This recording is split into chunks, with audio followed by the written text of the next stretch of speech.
everybody. Welcome back to Campaign 3 of the Holy Rollers. We are embarking on Session 13, Lucky 13 tonight. I'm your DM, Stephanie.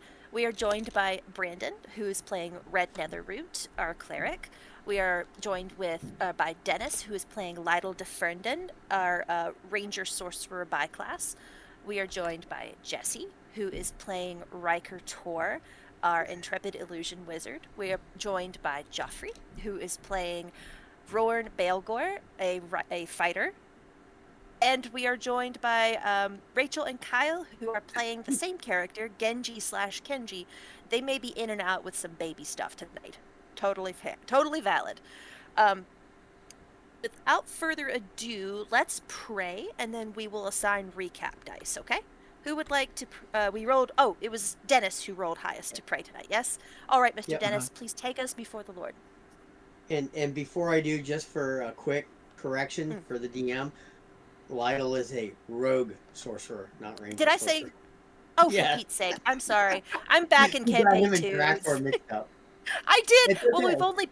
we only played what 6 different characters over the course of our friendship together. Like Yeah, it's I mean, sorry. Yeah, your DM should know better. My apologies. I will assign yeah. myself a demerit.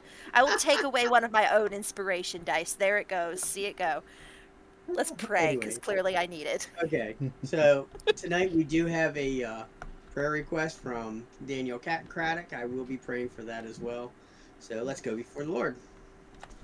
Father, we just thank you for this time that you've given us. We thank you for bringing us all together and for everything that you've done for us.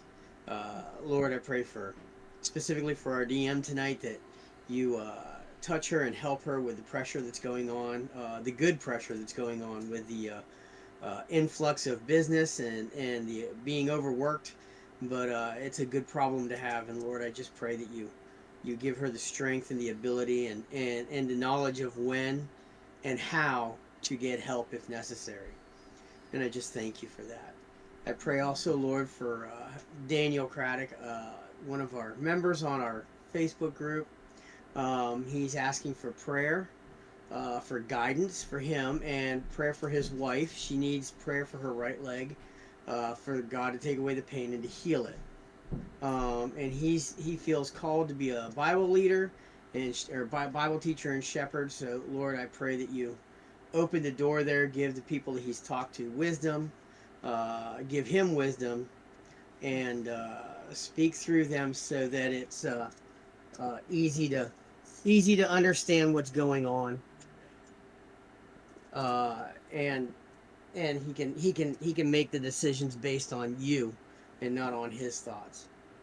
I pray that you touch the rolls tonight, both for and against all of us, and I pray that you touch the storyline and that it honors you and it glorifies you. In the name of Jesus, we pray. Amen. Amen. Amen. Okay, friends, who would like to go for the recap? Don't all jump. You go on, Joffrey. All right, so last week our group finished clearing out the desecrated temple and reconsecrated it for Bahamut. There may have been some trap shenanigans, but that's neither here nor there. After clearing the temple, we are on the road, and some furtherment of character growth is happening. Lytle is aware of, to an extent, Genji and Kenji. Not the full picture, but an inkling. Roran is starting to crack a little bit on his exterior. We're about a day out from Dessel. And we moved past one of the cursed areas. We're having some more deep conversation. Kerr was jump scared awake, but returned the favor to Lydell, who did the jump scaring. So, if anything, it is a group that is coming together closer. But we're not quite trusting enough to fully let down our walls. Nice. Very good job. Thank you very much. Take your inspo dice. And Azuth had a talk with old Riker. Yes, Dennis. Ah, yes. Well, I was going to say that he forgot one very important thing. What's that? Genji and Lytle now have a bet on who gets Right. spotted The first. stealth bet. Who gets caught Yeah. first? Yes. I I can't Um, forgot. wait. Yeah. which Oh should be Oh yeah, boy. you got interesting. the And then, progressive pot. You guys talked about how the pot was going to yeah, progressively get bigger. Yep. Technically and off screen, so it hasn't canonically happened, that conversation. Just something Rorn was going to float. If you yes, want and to, I thought it was important to remind everybody that we are now having a rather expensive competition. It's yeah, only that's a lot of expensive if your you net guys don't worth. get. It's only expensive if you guys keep rolling good, because you won't get That's true. caught. That's true. Too Yeah, but funny. it's gonna be expensive for whoever loses. Yeah, at a certain point you have to stop because your net worth does not is not that Yeah, high. and you're not sure you Well, can make your net worth that high. Right, right, well, also fair, but hey, Roar's the one who's holding the money for the two of you, so the money's already gone. It's just a pot that you're paying right. Yeah. towards. So Yes. anytime we do it, we have to give Warren the money to hold, which means at Mm-hmm. some point Warren's going to be very rich. Right. Well, he already holds, I think. No, it's Riker who holds the bag of holding with Bag all of the gold. holding. Hold on. Yep, yep, yep. Goodness gracious. But Okay, it's so I believe. funny that two rogues trusted Warren to hold it. Yes. Which is quite adorable that you both realize the narc is most assuredly the most trustworthy in a bet between rogues. That's legit. That's got the same energy as the paladin of the group being the parole officer for the rogue. Yeah. Yeah. You know, that's got the same I really want. meme energy. I really want to do that trope one of these times. Oh my I really gosh, want to we'll do have to that. do that. Like we could easily flip Melodia and your guy to be that. That would be hysterically funny.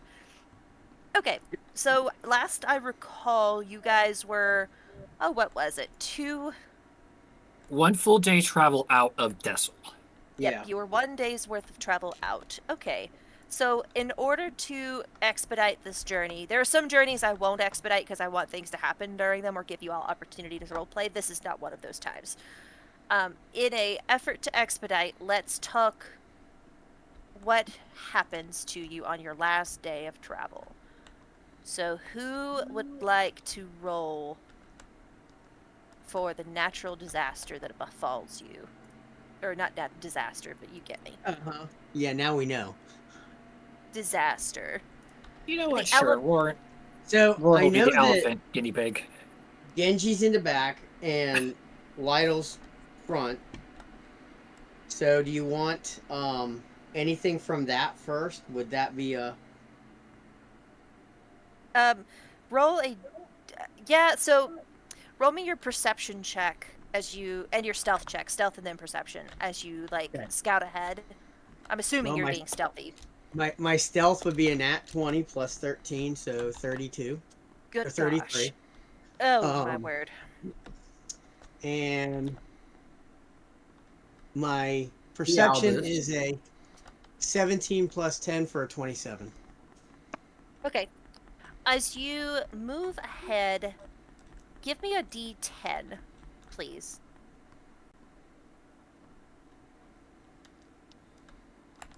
If the line is under it's a 9. Sorry. 9? That's Yeah. fine. So the sun climbs high in the sky, and this. It feels like summer for the first time since you were resurrected in terms of the heat.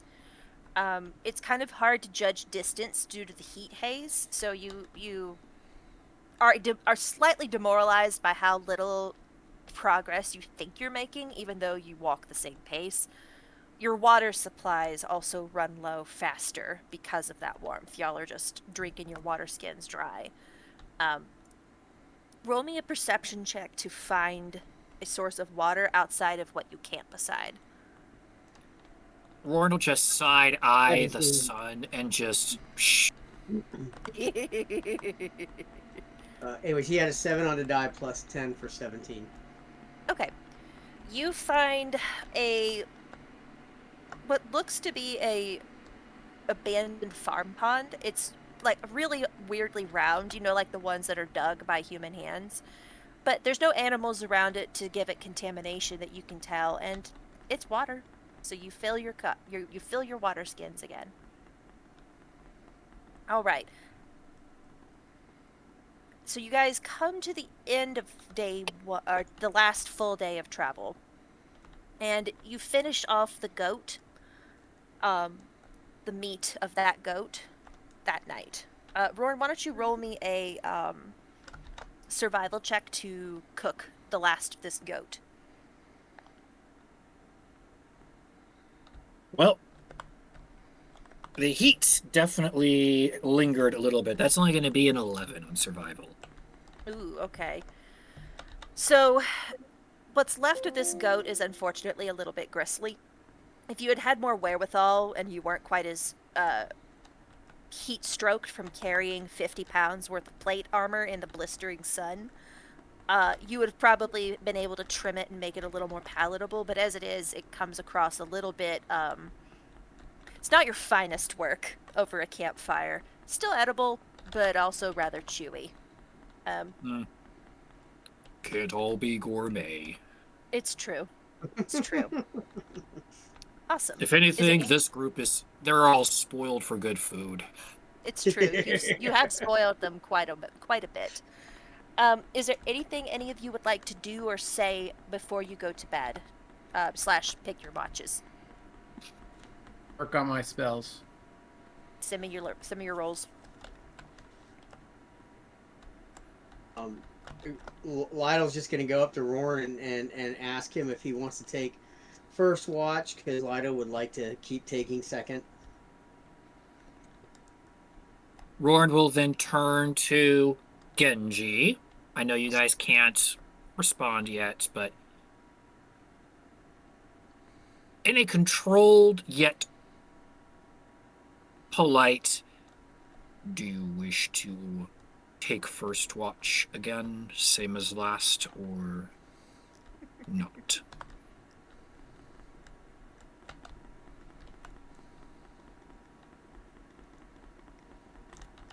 I don't think they're able to talk right now, but that's okay. We'll Let's assume assume they'll no. Yeah, we'll assume no. I was gonna presume yes. I was gonna presume Genji going like, "Oh well, since you asked." Right. Well, okay, we'll do that. That since you mimicked the voice appropriately, we'll do it that way. That works. I feel like Genji sees an opening, he's gonna take it. I feel like, depending no, Yeah. regardless who's in charge. Finally, some decent rolls from you, Jesse. Good lord, I don't think you've been in the double digits the whole time, except like once. So awesome. We will let Genji / Kenji take roll 1. Lytle will take 2, and then Roran will take, I guess, 3rd. Yes, Rord will acquiesce to third watch, Unless Red wants to break his princess status and take 3rd. I mean, Yeah. I don't. I just it never Came up. it never came up, so I just didn't. So like, yeah, that's fine. I mean, the teacher never called my name in the class, so I'm not gonna skyline myself. Exactly. Too Yeah, funny. princess status. Now, there's I don't only think- one princess. There's only one princess in this group. Well, That's that's true. true. And Riker's like, Doesn't even deny it. nope, he loves it. You got Notice it. how buddy. he does not offer to do watches ever. And he Yeah. cannot be shamed by it. Nope. He's got better things to do. Lord of mercy. Okay. Well, with your watches set, everybody, first watch, roll me your perception. Oh, right, that's Genji Kenji. I'll roll for them. I thought that was a nat 1 for a minute. I about stroked out. Genji and Kenji are a little too excited by the cat and mouse that they and Lytle have engaged in over the course of the days traveling. It's been a little too much fun, and their blood is just a little too high. It makes it hard for them to focus. So with a 7, Oh my god. they are quite distracted during their watch, but fortunately nothing befalls them. Whew. Roll second watch. That'd be Lydell. Roll me Yeah. your perception, please. And if you want to stealth while you're doing your watch, roll that as well. Yeah. All right. Well, my perception is a 15 on the die plus 10 for 25. Good My stealth criminy. is going to be a 17 plus 13 for 30. Okay. Uh, yeah, you ghost into the tree line, like genuinely vanish from into thin air. Um, you are so well hidden that wildlife comes within a few feet of you several times over the course of your watch. Little possums, a deer. At some point, an owl perches above you in the branches, and you hear its soft hoot. You are invisible for all intents and purposes. And with a 15, uh, it does. Your pride at being so invisible does impact No, your no, that watch was a a little. 15 on the die plus 10 Oh, for 25. 25. That's right. Yeah. You are most assuredly invisible but watching, and nothing escapes your gaze. You do not detect anything of note. Um, your watch goes uneventfully. And now for number 3. Rorn is just like seething in his bedroll at having been usurped out of not one but both of his favorite watches. He is internalizing, trying to take into account Turtleizing. others wish to participate. If someone wishes to step up and lead or like take the initiative, a leader knows when to take a step back and let them either rise or fall on their own. But at least someone stepped up. Somebody's Given position got to be hit.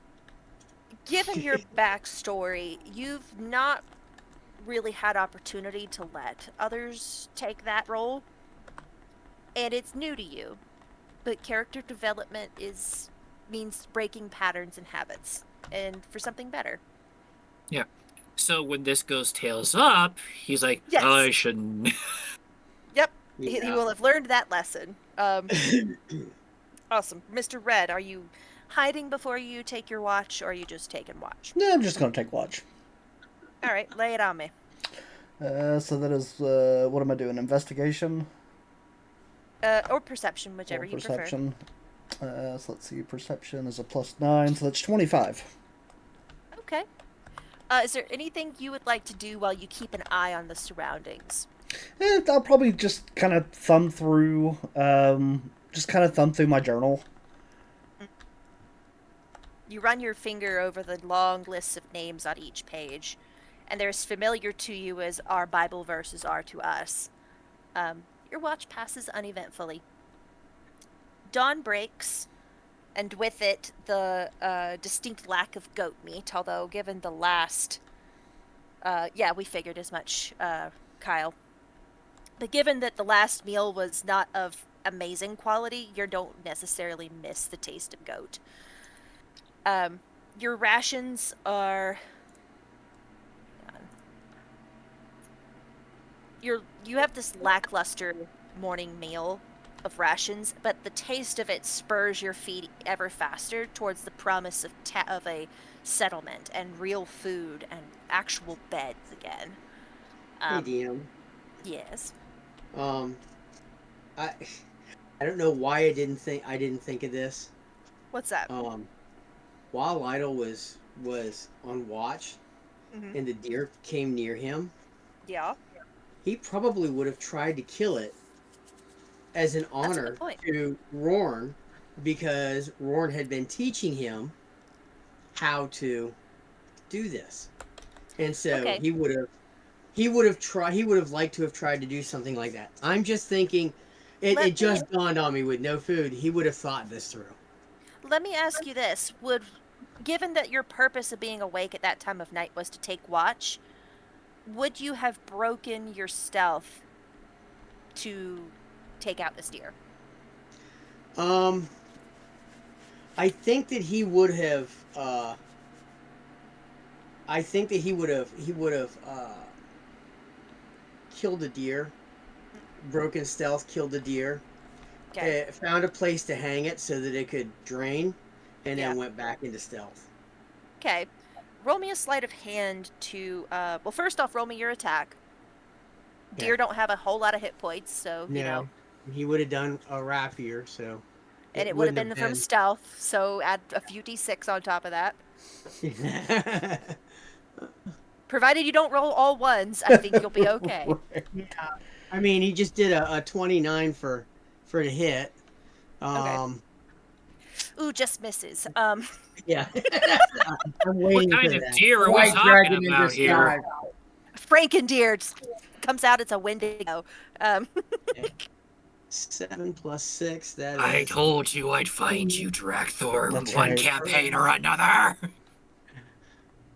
And then the I will take that D4 psychic damage yeah, no, that's willingly. at least you knew it. 4d6. Lord. Whoops, shoot. And that's 3 damage. Worth it. 3. While Lytle tallies up his damage, because I'm sure it's going to be spectacular, I would love to know something from our audience. Something else spectacular. Y'all did such an amazing job telling us where you watch from. We're so grateful for that. That made such a difference so fast, and we were just shocked by it. We are going to be the only people, I think, on the planet who actually want to hear about your D&D character. So in the comments of the video that you're watching, please detail as much or as little as you care to about your first Dungeons and Dragons character that you ever played. Give us how they how they lived, if they died, what their class was, anything you care to add for details. And if you are a forever DM, please detail your favorite plot twist that you have ever instigated. Now, Mr. Lytle, what is your damage roll for this deer, this poor, unsuspecting Bambi? 32. Jeez and Pete's. Yeah. So you freaking atomized this deer, which is crazy. Like the amount of force you put into this deer kinetically, literally blows a lot of the blood out of its body. um, it's really strange. You've never seen a deer die that way from like instant exsanguination, but it happened, and you were the only one to you were the only one to witness it. So Yeah.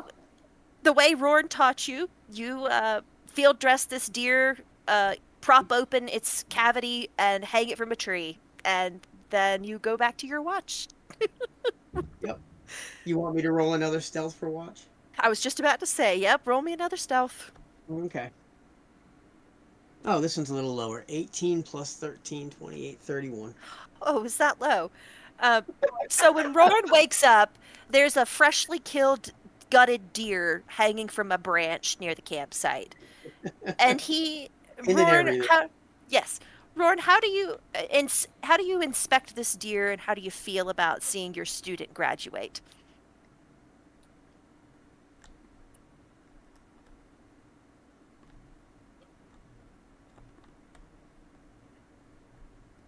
It's 17 perception. Actually, it'll be investigation. It's a little lower. 16. He will check the cuts. He'll do like a full Uh huh. 360. Walk right up to Lytle. Mm-hmm. Doesn't say a word. Yeah. Locks eyes. Mm-hmm. Slide head tilt. And then we'll turn around to prepare. Which may as well have been ringing applause from Roran. And Lytle just having kind of come to understand him a little bit, just smiles and goes to bed. Goes to bed. This is in the morning. Weren't you the second? Oh yeah, it was the morning. So Roran woke up and saw it. Yeah. But even so, too funny. I know. He just So you- smiles and goes about his business for the Yep. morning. You feel like you pleased your father somehow. Like you Yeah. don't know why, because you're older than him, but you Yeah. feel like you've pleased your father. That's That's debatable. debatable, but so you have a breakfast of freshly killed deer in the morning. Um, you don't have like a lot of time to dress it out and take it with you, but you have a hearty meal of deer meat. Roll me. Who wants? 21 Who? I was just 21 about to say. survival for real quick Yep. venison breakfast. Yep. It's Very venison hungry. steaks for everybody, and you redeem yourself, Roran, from the disaster that was that last goat meat. Yeah. Um, awesome. So you take off, having your bellies full, and about an hour into the final stretch of your journey, or rather, about an hour outside of Dessel, I should say, you begin to pass small encampments on the side of the road. Disaster that was that They all last. They all have a running theme, though, of large, colorful tents of unique shapes and decoration elements, and they litter the flat ground that runs along the road in like fits and spurts, as if little family units are camping out. And I they would are. say that Lytle, who is trying to be stealthy anyways, would also try to investigate to see if he can figure out if these are going to be problematic, or if he can come out of hiding and just take them up for the rest of the length. Well, that depends. What do you mean by problematic? In other words, are these going to be? Does it seem to him like these will be dangerous to his group? Well, let me finish my description. Okay. Um, so these colorful tents are occupied and surrounded by equally colorfully dressed people who move among them and set out thick rugs facing the road, who are kindling campfires, who are preparing a meal. Some of these rugs that have been laid out before have some wares actually carefully arranged on them, and they're overseen by sharp eyed owners who sit cross legged among their syllables. Within moments of seeing you on this road, you are beset by gaggles of children who pull on your hands and clothes with laughter and try to encourage you to come closer to the rugs full of goods. Are there any tabaxis? There are no tabaxis. This is not Skyrim. I'm not that much of a freak. Khajiit I has was wares, thinking of. yes. I I was know what thinking. I'm doing. Okay, they're humanoid. Dag nabbit. Well, I was thinking of Wheel of the Time, the Tuathalon. They have Wheel of elite Time. people. Oh, I forgive me. I have not read the whole book, and Amazon butchered the series, so I have not gotten that far. But Khajiit has wares is more most assuredly the fandom I am thinking of. They are not cat people, Rachel. Um, That I was was me. yeah, I I was know. thinking that they. I And was thinking they were. and Cat Girl is thinking Khajiit has wares. Lytle, what were you saying? I was thinking that they were gypsies. So I mean, kind of like the fantasy equivalent, but they're not quite as what's the word? Overt in their yeah. less than desirable aspects. They're just Is colorful people, okay? has Lido come back to the group or is he still scouting? Lytle's probably with the group at this point, as we Ah, You're go through. approaching, you're basically an hour from the city. It's not like you need to scout that far ahead. Um, Wargling down in a low tone of, for consistency, let's just keep the same code names that we had in Beltran. Okay. yeah, Oh yeah, yeah, which one was I again? Was I the Sam or was I was Sam, Yes, wasn't I? Sam, that is y'all your are gonna name. make y'all are gonna I make me was Sam. remember your code names And too. then that and then Liddell was Frodo. Frodo. Uh Aragorn. yeah. There's Red Aragorn. is Aragorn. We decided that red was Frodo. You're Bjorn. Aragorn. Is red Bjorn? Bjorn. Yes, That's right. Bjorn Yeah, yeah, and Thorin. Thorin. That's that right. was it. Yeah, Just know that I am not going to remember any of this. me That's neither. Uh, why we did it on screen. Also, Tolkien Estate, we mean no offense. We are not making money from this. Please Yeah. don't sue the pants off we of are too us. small. We're too small for them to even see us. You can't get blood from a turnip, and we are turnips. Um, okay. So That as you said, start passing our these, yes. road will lead down to Thorin, or Frodo. See, Frodo it's or confusing. Thorin. Yeah. Is there are they trying to pick our pockets? Is there any way you can, if they are your people, to let them know not? They're children. And that makes them the excellent. Which Lytle and Genji would know. That makes them the perfect pickpocket. Um, Look, she's Well, like, okay, I'm done. no, no, no. Run away. And I'm done. You've mocked my world enough. That's right. Goodbye. Have fun on your own. Role play among yourselves. No, I hit the button. So roll me a perception check. Um, everybody. Okay. 14, 24. 16. Okay. Okay. 9. Natural 20. Wow. Riker and Lydell, you guys probably have the most experience with this sort of thing for various reasons that I won't Mm, detail. Yeah, these kids are 100% like patting down pockets a little bit, but they are also children who are sincerely wanting you to buy from the grown-ups in their little family units because that's how they eat. However, everyone who rolled under a 20 is missing like a button, a shoelace somehow. If you had some pocket gold, you're missing 5 gold. Um, so you have been got, but in a harmless sort of way. They got so, all the way up to Roard's chest plate. they might got one of your You rolled a shoelaces. 9. Yeah, you Somehow, have one finding you. somehow, There was a listen. They have little arms, okay, and they can climb. I'm not gonna argue it with you. You rolled a 9. So, yeah. So when one of the one of the kids like Mhm. went to put their hand in Riker's pocket, Yes. Riker would have grasped it like they went to hold his hand. He would have grabbed it, and he'd look at them and smile, wink, and put a gold coin in their hand, and then be like, and then give them the look like, "Don't try that again," and Yeah. then Yeah. send them off their way. That was your freebie. The next one's gonna Yeah. cost a finger. Um, So now awesome. Lytle would do just a little bit different.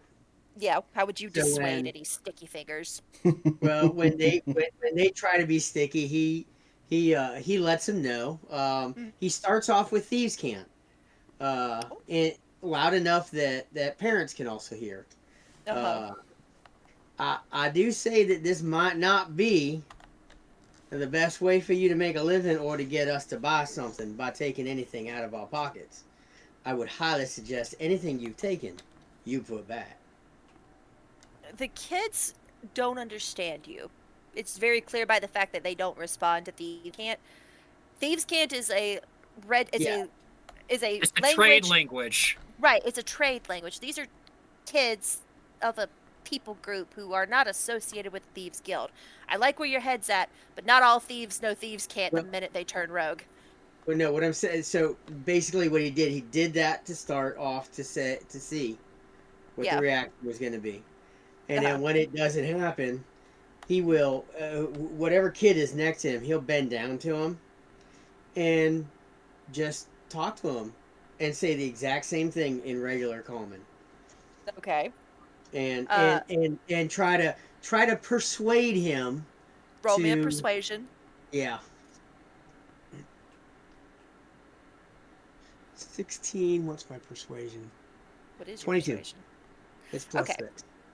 So the kid realizes he's been had, and they do back off a little bit. But by the time they do, you guys are markedly closer to the wares on the blankets, and you notice there might actually be some good stuff there. Do you want to hang out and take a look, or do you want to continue on to Dessel? What time of the day is it? It's approaching noon. Okay. Lida will suggest that I suggest that we take a little bit of time and look at some of these things. These might be worth our look. are looking at. That's fine with me. Do not have much experience in frivolities like this. Well, my Well, friend, biggest just thing, follow Riker. keep your hands in your pockets. Mm-hmm. Just for safety's sake, and never take the first prize. Always try and burn it down. It helps if you ask about you start if you're friendly. If you ask them how they are, how their family is, so things like that. That helps with the negotiation process. But if you just come in there and like act like you've never done this before, you will get robbed. So not Yeah. Okay. literally, but in every other way. So just Lionel says, be friendly, but also just don't be willing to walk away. Lytle looks over at Roran and says, and also be willing to grab Riker and have him negotiate for you. He's pretty good at it. Mm, I don't know what Riker's persuasion is, but I don't think it's that good. it's better No. than Roar's. Lytle is the charismatic one. Yeah. He figures if Riker starts messing it up, he'll just step in. Right. Right. So, What'd you roll what for, Joffrey? an insight does Roard to see whether or not Roard actually listened to what the advice Riker gave, or That's a whether good. they're just going on all over the head. I got a Right. 16, so I'm going to. Roard does take this to heart. If it was Right. lower than 10, it would be just over the head. I wonder if Rorn from 2 days ago, who was convinced he needed to take the lead position on everything, would have had the same response. Um. Hmm. Okay. Wonderful. So, as you approach the wares, the rugs, I'm not going to do a voice for everybody. Sorry, not all NPCs are voiced. Are you guys looking at weapons? Are you looking at clothing? Are you looking at things and bottles, trinkets? I don't want no trinkets. He says, not knowing what the trinkets are. Well, I want to cast Detect Magic. So I can Okay. kind of easily sort through the junk versus something that might be actually valuable. Totally. Roll a d20 for me. Or You see a sword shaped very similar to a scimitar that glows even in the light of day. It's glowing, and then your magic lights it up even more, and you can see that it's a magical sword. Now, as you examine it further, you note the only magic on it is the fact that it glows, but it is nicely made. It seems to be a +1. So it's hey, a anybody? Yeah, moon touch I'll, moon I'll touch sword. I will let everybody out. I mean, I can't use this thing. Like, uh, not for me, You but don't even know how anybody to else. hold it. yeah, as I say, he Yeah, holds it like this by the Yeah, tip. he's holding. but Oh this is a Lord. well-made weapon. It's a well-made weapon, well-made sword. Um, Not anybody? like not a well made well, but it'll do. That's right. Right. Roard So is Okay. actually he's over gonna. by the trinkets after this is done. Okay. So Moon I'll let touch him go sword. first. Does anybody want I a don't want. +1 scimitar? No. I thought not. The man who's minding the wares looks mildly disappointed. Who else would like to roll? Joffrey? Joffrey does. Roard moves over to the, I guess, the trinket area. Okay. D20? Yes, please. 11. Okay. You find. Hold on, where was it? A key. And according to the gentleman whose rug it is laying on, it is a mystery key. And there is a 1 in 20 chance it'll open any lock that it's put in.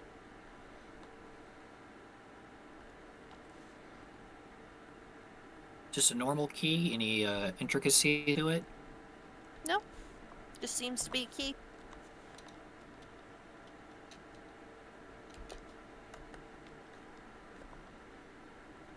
And the price for this key of mystery.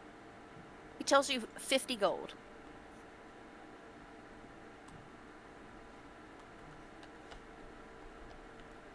$40. He rejoins with 45.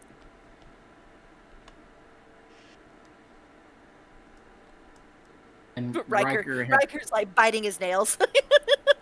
I'm like, Riker's like, oh, come on, ask for help. Come on.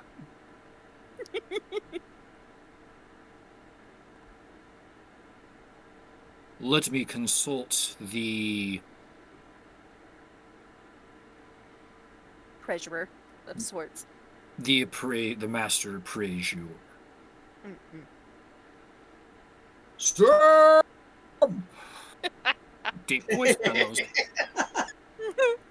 All right, I didn't get that. What did you bellow? Sam. Damn. So Riker come in, Yeah. and he'd like to like, go in like the full like negotiating move, like Yeah. this is and ask about the guy's family, how long he's been there, strike up a conversation, do You all learn they've the only been there about a day. This is his family. In fact, he's related to every colorful tint person on this road in some way, shape, or form. and Riker will just like, ask how their travels were and like the full on like I'm thinking like Middle Eastern like negotiating, where you talk Right. about talk about family, how's it, all that going, and then you're like, oh well, you know, I'm Some glad that point, you are also well. at some point, some very strong mint tea comes out with a ton of sugar in it. Ooh, yes, and he'll compliment the tea no matter how bad it tastes. It's mint. It's mint and sugar, and it's in the teensiest little cups. And in Roran's hands, they look like child teacups, like for dolls. So it basically is not even it's like half a shot. Basically, it's like half a shot. Like It's like putting a a spoonful. So, tablespoon. so it's not even enough to even be bitter or be too sweet. It's just kind of Yeah, yeah. It does freshen up Oh, your mouth though from all the talking. You may now yeah, and, roll. and Riker will also use Mary Poppins. Yeah, Like as he's like talking and showing, he'll use Mary Poppins to clean up like some of the grime and stuff off of like his rug. Like, oh, let me help you, and off the teapot and stuff and whatnot. he's Sure. astounded by this, and because of all of that together, you may roll Joffrey with advantage to persuade him to take 40.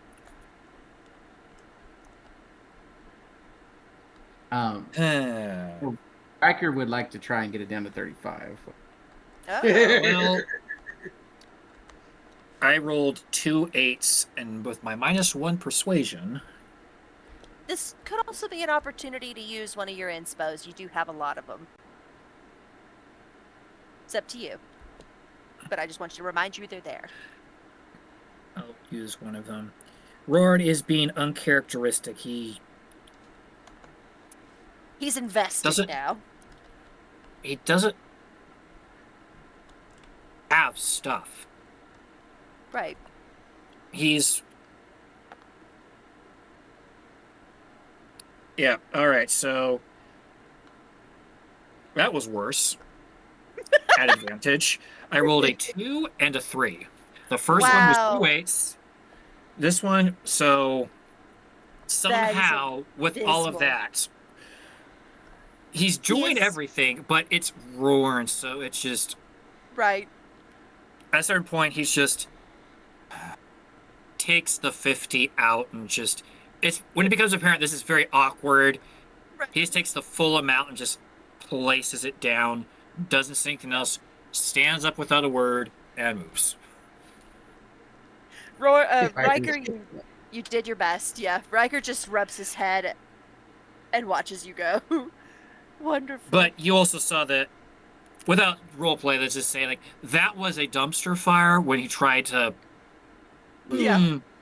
But at and it's like, least you tried. Hey, listen, Roran has taught Roran has taught Lydell some things. and he's taught Riker to have some frickin' respect for him. It's about time Roran learns something in turn. Yeah, I know. Yeah. Roran will eventually pick up on negotiations. You'll have opportunity, I'm sure, to try Eh, again. my charisma But modifier highly doubts that. you So, now have a mystery key that has a 1 in 20 chance of opening any lock it's put in. yep. And your Um, DM is leaving that open to any lock. s- is there any books or scrolls, Let me check my list. or that is that like not this? I don't know how common books and stuff are in this world. Um, they seem to have more of a punch-out for things in bottles or things that are wearable or things that are sliceable. I don't. There are no real books, it seems. Anything? Any? Hey, don't do that. Any of the bottles looking interesting, like up my alley, or is that all like just? Oh Is it yeah, all there's snake plenty. oil? No, no, there's plenty of interesting ones. In fact, with your detect magic going still, you can definitely tell whatever snake oil ones may or may not be useful, and the ones that are genuine potions. Which is to say, snake oil is relative. It could just be they are remedies that have use but aren't magical. Yes, Lido. while he's looking at all that, Lido's looking for he's looking for things of value that may not Yeah. look like they have value. Does that you know what I mean? Yeah. You know how you go to like a yard sale. Yeah. You go in there, everybody has looked at all this stuff through. Everybody thinks it's not, but you notice that one little thing that, oh my gosh, that's Yeah. this, and Right. nobody knows it. So It's like a that's what, $100 Hummel figurine or something. yeah, Mm-hmm. that's Let me what res- Lytle is looking for. That let me resolve Riker and then we'll get to you, okay? yeah. All right, Riker, roll for me a hang on. Roll me like a D20, please. 12. Okay.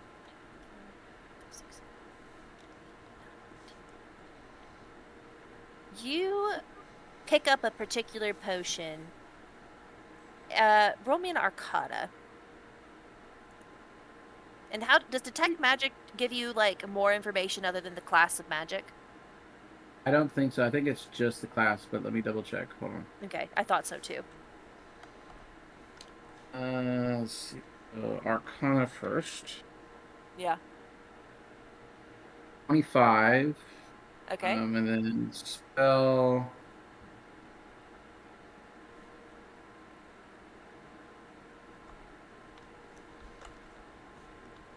Just School of Magic if there's one. Okay. So, with your Arcana being at the DC that I set, you notice that the one you pick up is a potion of mind reading. All right. How much is that one? 100 gold. Can I try and You may certainly try. negotiate? You may certainly try. Can I get it with advantage since I've been doing all this work with the family? I've been greasing him up, and you did give his son a gold coin when he tried to rob you. So yeah, that I think gives you some leeway. You may roll with advantage on your persuasion. What would you like to set the persuasion price at? 80? Uh, Probably 75. You can. This the DC just jumped, but you can try. You may certainly try. Persuasion. Can I use my What spell? intelligence? Can I use my intelligence instead of charisma? Give me. Help me understand how your intelligence would factor in here. Well, my intelligence of how this works, and that I've been using all of the knowledge of how this happens on the street and how this happens in places like this and families like this. Um, Okay. I will allow it this once, although this is what I call it more social role. I think in this context, it makes sense. Okay. That was 18. All right. So he rejoins with 90. You did not quite make that DC. Hmm. Can I try to get him to 85? Okay. Because his kids are starting to fight among themselves somewhere in the background, he accepts 85 and just waves you off his rug. Hmm. Hang on, let me answer Rachel and them. Just outside the city, a tent dwelling people. So yes, gypsies. Cool. So you pay your 85, you get your potion of mind reading. That's gonna come back to bite me. I can feel it. Uh, Also, is there anything else? Lytle, what did you want again? I'm so sorry. He is looking for that item or those items that others may not realize have a lot of Yeah. value, including the people selling them. Okay. But he knows their value. So you have a choice. I'm not going to even make you roll for this because the things that fit your description are pretty limited. Hmm. There is a nondescript looking jug. There is a tankard. There's a pipe. Uh, and there is a small glass orb. Hold on. I'm gonna roll a one die for All right. one he's going with. Will you give them numbers All right. in your mind? So I'll tell you what number he gets. Okay. A three. That was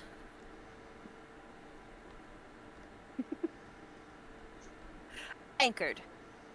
The tankard. Okay. Yep. So you So. pick that up, and the Hmm. gentleman on the rug explains to you that you can drink from this tankard anything you want and never get drunk. Hmm. Okay. First off, I'd like to do an insight to see if I feel like he's Okay. telling the truth. You may insight. A 13. As far as you can tell, he is telling the truth. Only Okay. one way to find out, though, and that's to buy it and Yeah, drink from it. that's what I'm thinking. So Lytle says, "Well, so how much are you asking for this wonderful little piece?" He says 30 gold. Seeing as it takes the fun out of a very fun endeavor, the price is low.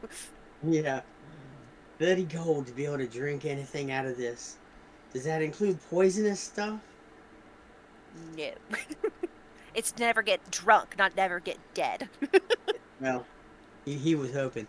All right, so he's going to try to persuade him at 15. Oh gosh, okay. Roll me a persuasion check, but it's gonna be straight. Um, Yep, it's got to be Be a right. straight persuasion check. Be right with you, Yeah. Kyle. So I can't add the Well, plus. obviously, do like just a persuasion Oh, roll. okay. I said check. I meant just roll. I'm sorry. I'm I use the sorry. wrong word sometimes. It was a No. 12 plus 6 for 18. Okay.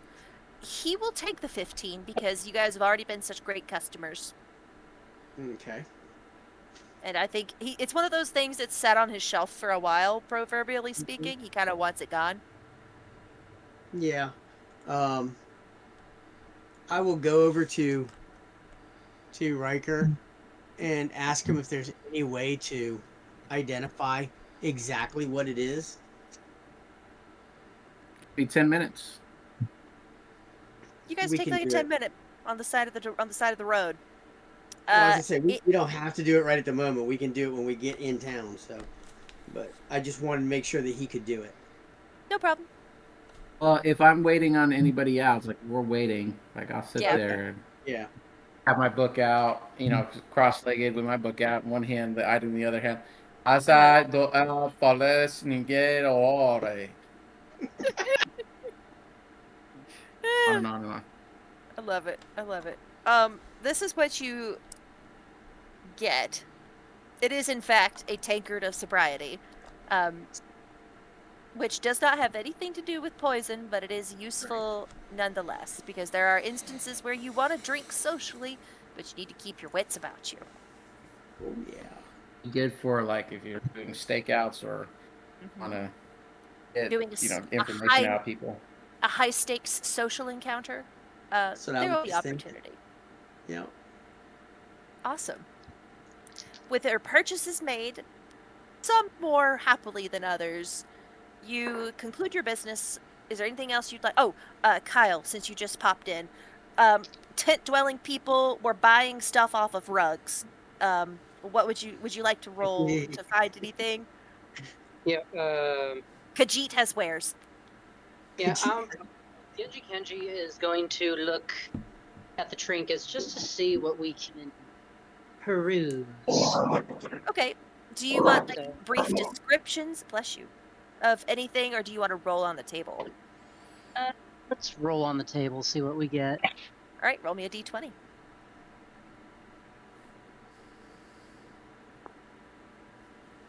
It's a 15. Ooh. You see what looks to be a pair of stones, and they're inscribed with like those spiral shapes that are meant to be like worry stones, like pocket stones. They're a meditation tool, but there's two of them, and you find that to be a little bit strange.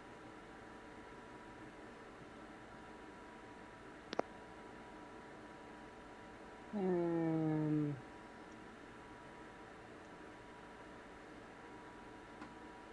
can I roll some sort of check to identify those stones, or Yes. Roll me. What are you proficient in that's relevant? investigation? I would allow that. Okay. Given that you're a thief extraordinaire, you also are good at assessing the value of things, the true value of Uh, things. 25. Okay. These are. You recognize them. You've had opportunity to use them at least once in your past. They're sending stones. Hmm. I go to Kenji on internal monologue. Yeah. Be handy. And how what's the price tag on them? Because he doesn't know what they are, and you're getting that I have a something over this guy vibe. He says 100 gold.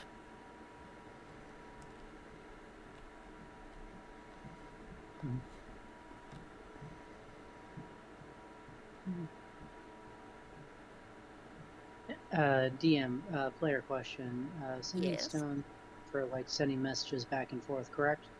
Yep. Now I know we have two psychics in the group, but you guys are limited, and if two people who are not psychics want to communicate, never hurts to have another option, or even a non mentalist option. Mm.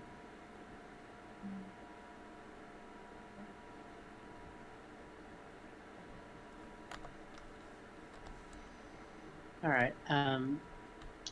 So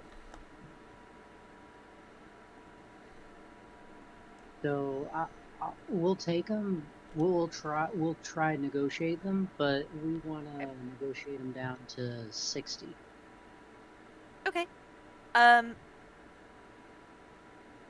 roll a persuasion check, and because it's almost half the price, it's pretty steep.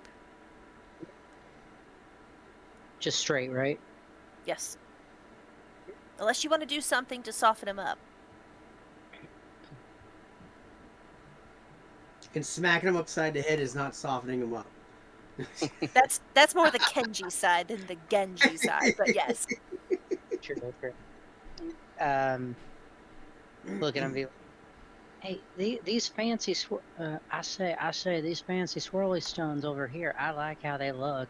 Um, Dying. not so The sure voice about goes. the price though. Why are they so expensive? Might I? You get the sense he arbitrarily set that number and he's not attached to it. He will rejoin with 70 gold.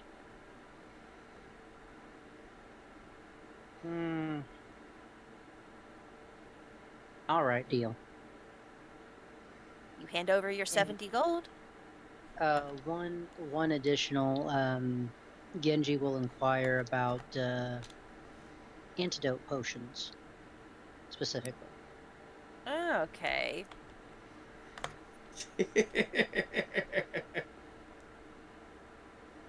He has. A little fear Hang there. on.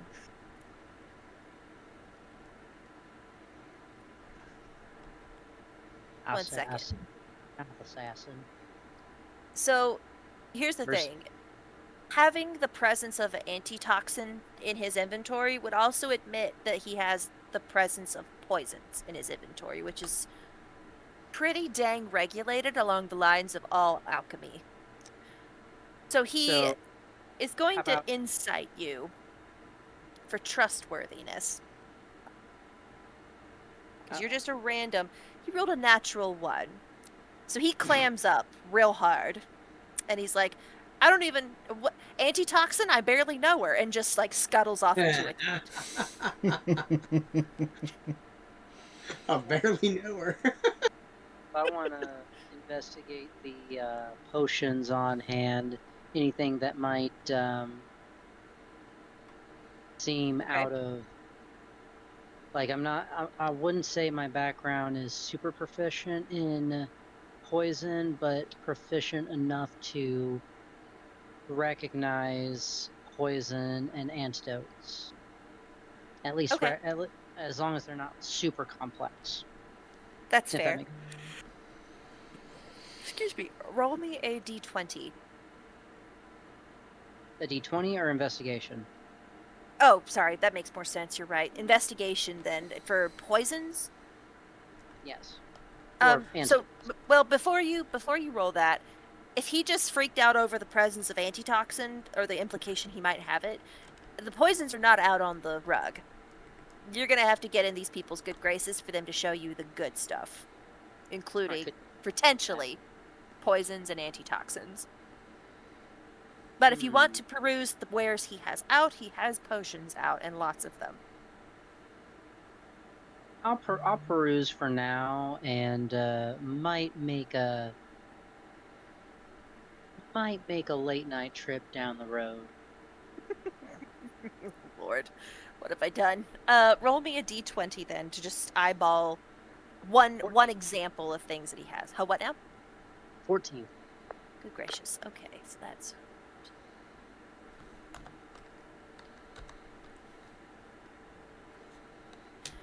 You notice, which once again you've had opportunity to use once over the course of your career, a potion of speed,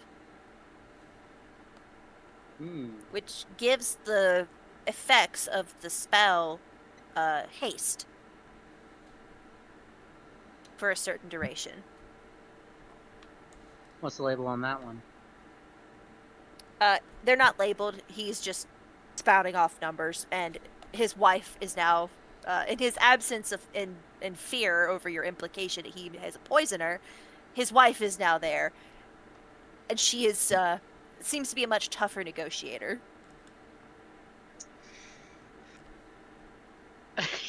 All right. I'll look at her and casually show her I'm interested in this. Yeah. Like my down. Ask her. I say, what would be your price on this? So, you know the spell haste, right? I know of it. I can't perform it. So, until the potion's effect ends, essentially, speed of the creature is doubled. You gain a +2 to AC. You have advantage on dex saving throws, which I think you already have, but neither here nor there. And that's the most important part. You gain an additional action on each of your turns, which means you could potentially attack 4 times. And I don't know what level Kenji is at, if they have unlocked triple attack yet. But that would also be pretty powerful. So this is a expensive potion. They want 250 for it.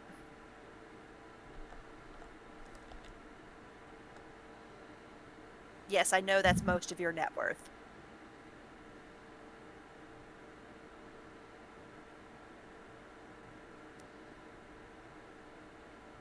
I think I'll pass on this one, Mm-hmm.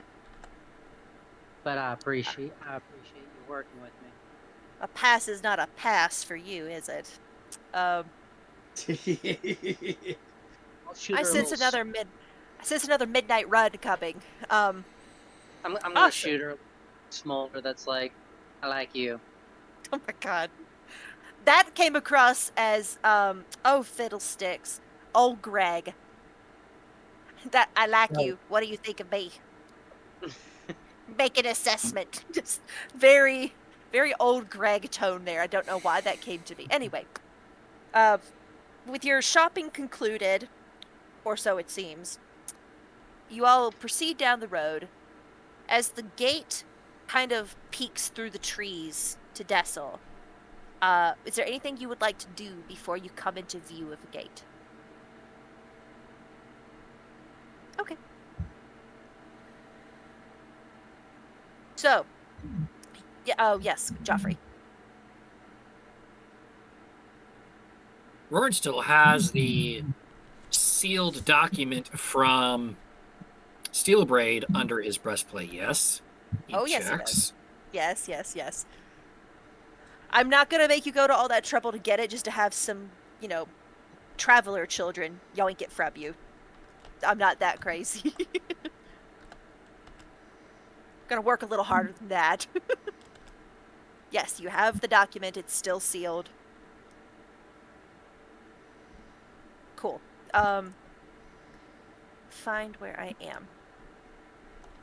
So as you come into view, the guards are well armed and well armored, as befitting a town or a settlement the size of a city. And one of them is arguing, it seems, with a tall, middle aged human man with dark hair and a gut that strains the confines of the many scarves and sashes that accent his colorful clothing. We pay our tithe, same as everyone else, he gripes. This colorfully dressed man gripes. And unless you have a permit to sell within the city walls, I can't let you in to trade, barks back the guard. How are we supposed to get a permit unless we are allowed inside? Yells the man. He kind of starts bowing up angrily on this guard, and he seems like really close to losing his patience. But the guards nearest to the gate itself, who are not involved in this conflict, tense up and draw their swords in a loud scrape of metal, and they start walking briskly towards this confrontation to back up the guard who's talking. And at seeing this occur, the colorfully dressed man realizes his temper is not helping. And he takes a step back as you guys come into view of the gate. And with a defeated snort, he says, Fine, fine. If you wish to stand on prejudice, thinly guised as customs, so be it. And he turns around and he mounts his horse and he clicks it to a bouncing trot just as you all approach the gate.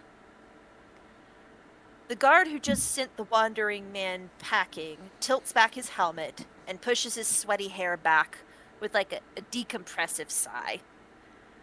Welcome to Dessel, he says. State your business. At this point, Yep. hold on, Roar, because we got to find out if they want proof. So at this point, Lytle will go up to the guard and tell him that they are a group coming into Dessel from and have traveled from the town they just came Beldred. from, where they were told to that they were able to become friends of Dessel. Where's And your that's what they're paperwork? now he asks Warren for the paperwork. Doesn't give it. Holds on to it and just presents it. Seal out. Yes. Well, he has to unroll it to read it. That's kind of the point of the paperwork. So he's going to take it from you, pop the wax, Is unroll the this document. is the person who's asking look like they are the sergeant of the watch? There's no like distinguishable mark of rank. So there's no way to know if this is a private from a sergeant in like the scheme. Essentially. But the idea was with this piece of paperwork, he's not gonna keep it. He just needs to see it to show that you are going into the town. He takes it, he pops the wax, he unrolls it, and as he reads it, his eyes actually widen. And he takes something out of his pocket that looks like a jeweler's monocle, and it has a series of very tiny runes along the body of it, and he studies the paper in greater detail.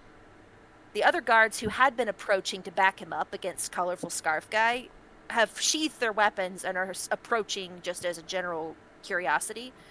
And seeing him bring out the monocle and look at this paper, they actually speed up and hasten over, and they look over his shoulder with like interest. And the What is guard, that monocle? it looks like a jeweler's monocle. It has a couple of runes on it. You would have I to reading examine. it? Huh? I can't. I don't know what it is. It's about this big. It's not like super. You'd have to examine it more closely, basically, to get more out of it. But as he puts it Oh, back, tempted. Hmm. I'm tempted. I'm like, Riker's like shiny. I know. Yeah. Oh, I know. I know. Um, A he hand just kind of just gently. That's Not saying Riker's anything, starting to just Roar just like salvo Right. Roar just drool. places a hand down, doesn't say Yep. anything. just very gently grabs a handful of the back of Riker's robes and just holds him. The guard in question puts the monocle away, and he marvels out loud. It's genuine. And he turns over his shoulder to shout at one of the guards on the ramparts. We have contenders! Sound the bell! And there's a clatter of someone up there moving very quickly in armor, and suddenly the peals of a large, loud bell ring out. And he kind of hands you back the paperwork. He gestures, not in the sense of like a guard commanding you to go, but almost like with a deference given to somebody that's special, like celebrity status. Right this way. And as you guys And are escorting, now Roran will let let Riker do the Riker thing of pomp and Let Riker do circumstance. Yep. Yep. You will. Riker is free to do whatever Riker wants, but the monocle is gone, or at least it disappeared into a pocket. So, as you guys are like, Accessible pocket. you're surrounded by guards and entering a city. Is this really the time? Oh, tiny. It's up to you if you want to risk this. Oh, I'm so tempted. I'm not sure. Frodo, cut. I don't might have a better Frodo, chance. do something.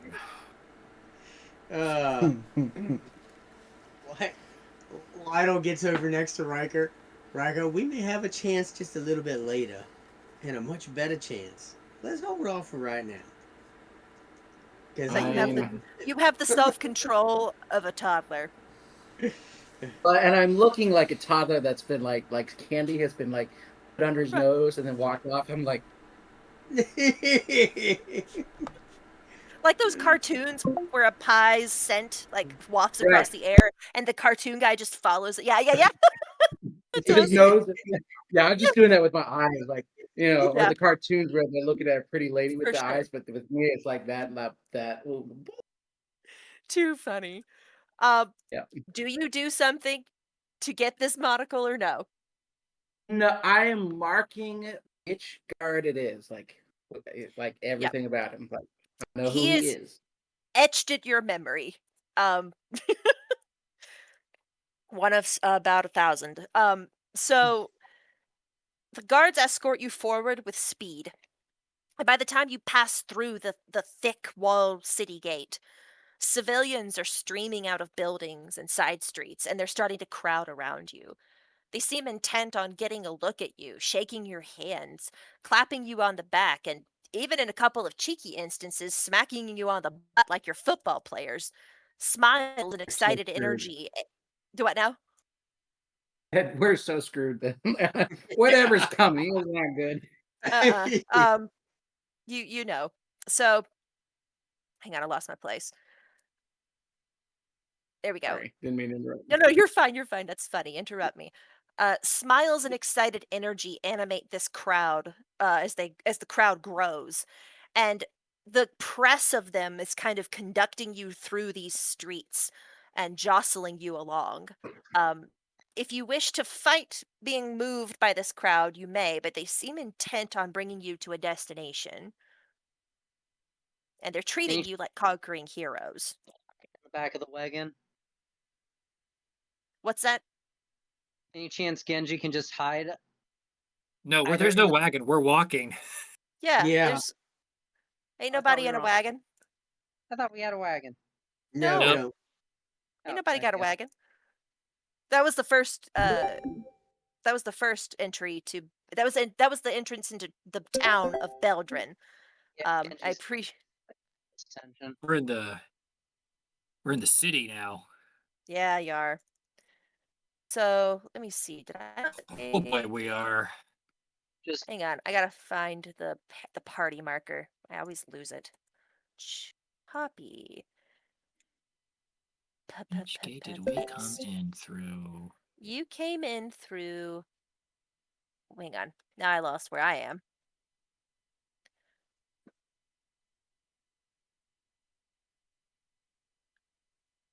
You came There's in only two through. gates, right? Yes, there are. You came in through this gate. Oh, over Hmm. by a tell. Yeah. So you are conducted along with decent speed and haste through the Adel checkpoint into the city center, and I forget where I put the government building, which seems like something important. See a public library. That's not that is not a government building, despite what the liberals would have you believe. Oh, I know. wow. Sorry. We're gonna Don't you call. dare apologize. Do what now? Don't you dare apologize. Lay it down. You're right. Um, the Castiro Keep is what I'm gonna call the government section for now. Just forgive my.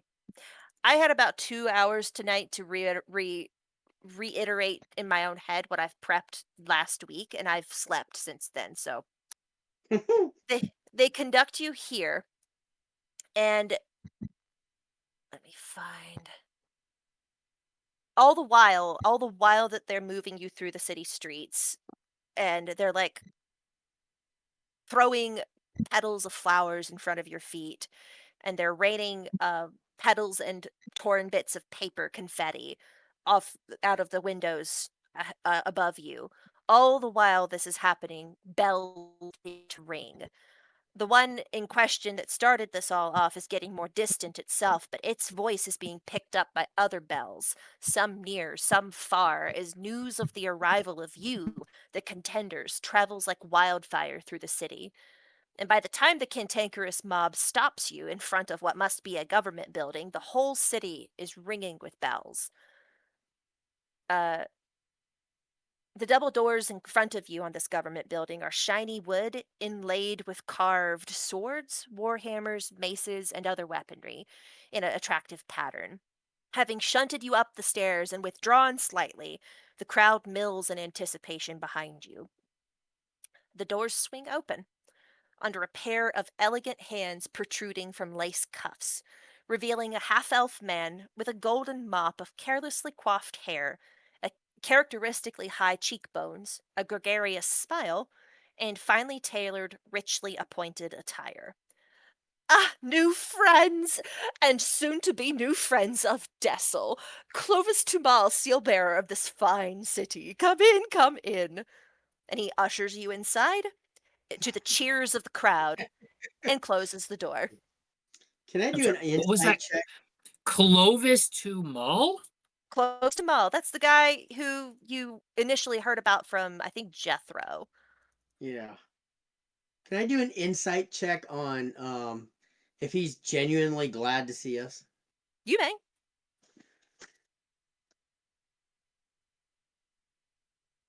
18 plus 2 for a dirty 20. Yeah.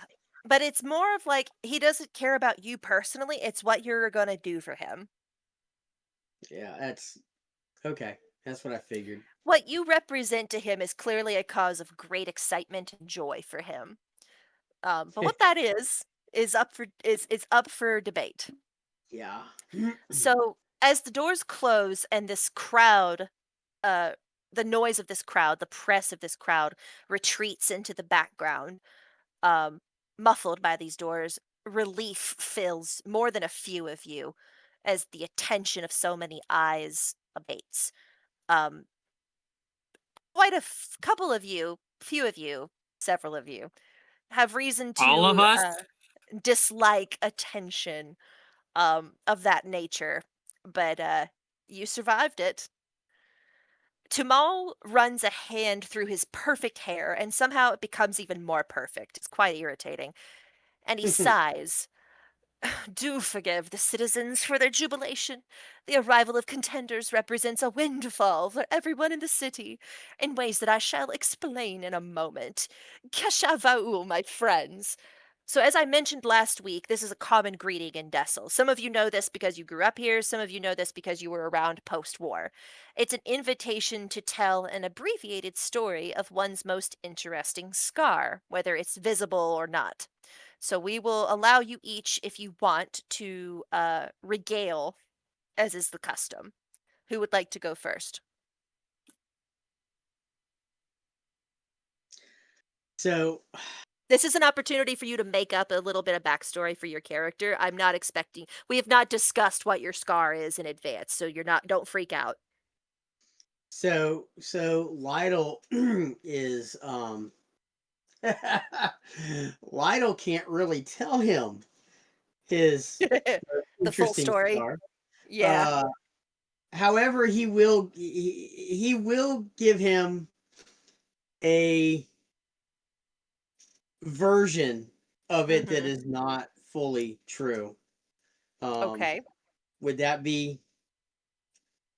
That's acceptable. I mean, he knows the area, so he'll start. All And right. let's see, what was this guy's name again? Clovis Tumal, seal bearer Clovis Tumal. My dear Sealbearer Clovis. Ah, how I could regale you in stories upon stories, but let me just tell you this one. There was a night, like most nights, where the moon was quite hidden. It was dark, and I came upon a man who, as much as he tried to be everybody's friend, and as much as he tried to make everybody like him, he was the most disliked and displeased man in the whole village.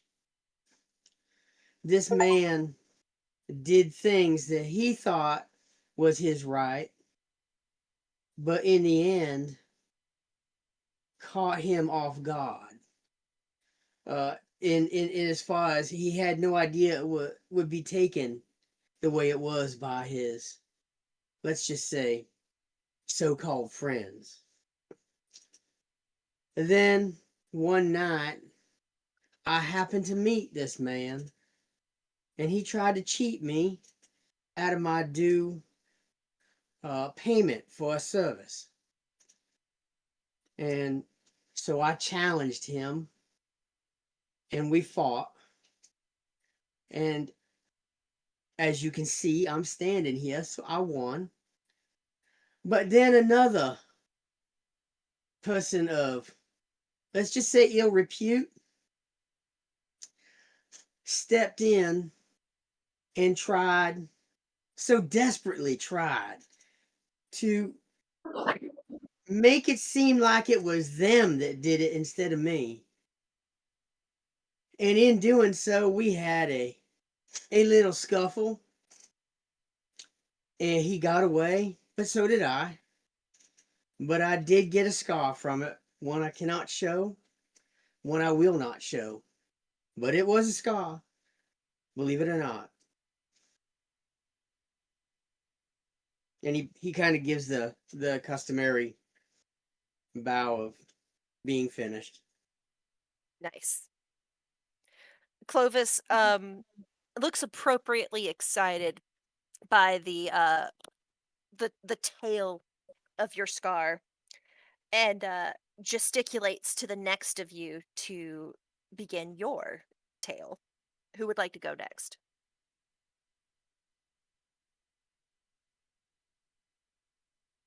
Can you Rord would top like to make that? an insights really quick. He's trying You to may. read specifically. He has a tale in mind. All right. It might ruffle a couple feathers of the party, but he's trying to read of, is this the kind of man that you want to butter up empirically as opposed to Steelbraid, who for appearances will say that he is, but in reality, if you were to show him you're not, he'd be a lot more forthcoming. Is this Clovis much more Is he ride or rebel? die? Is he a rebel or is he emperor? Or is Eh, he? Yeah, yeah. empire. Yeah. I like where your head's at. That's a valid question. He's given no indication. You could ask. Be a You could soft, return him. Yes. soft 20 insight just to kind of, I guess, either from like the room or just like context clues, I guess. Ah, gotcha. So that makes that's better. So you heard from, well, actually you would know. Um, there's a reason Dessel has fewer undead walking their streets as the controlling force than any other city. They bent the knee like crazy fast to the empire. And while you don't know where this guy's politics align particularly, if he's been installed as seal bearer, he's probably more on the empire side.